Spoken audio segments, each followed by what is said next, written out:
Do you hear those Slayerdramons ringing as Santa Agumon and Santa Wargreymon fly through the Digiworld skies? Funnily enough, I should mention it, Santa Agumon actually is a real Digimon variant. And Santa Wargreymon, well, we have a picture of Wargreymon in a Santa beard, so maybe? However, for this Karn's Holiday Hootenanny 2024, I have dug up 10 more Digimon or variants of existing Digimon that are incredibly obscure. Some that I genuinely think a lot of you won't have heard of before, because there are some on this list that I have never heard of before. And it's been a while since we last did a top 10, so in today's video, it's the top 10 most obscure Digimon of all time.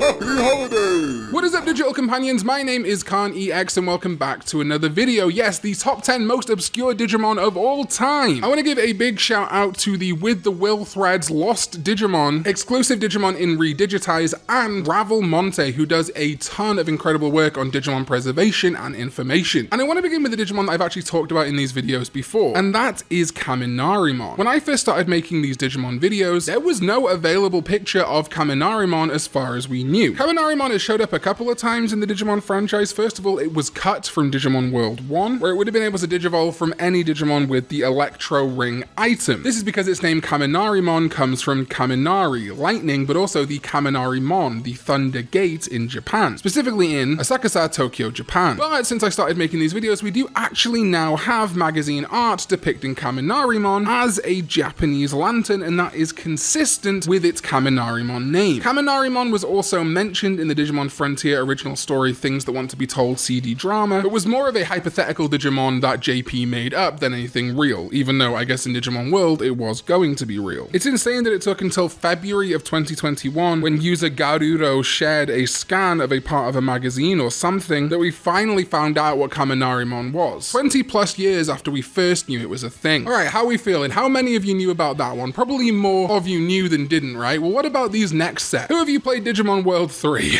Shut up a minute.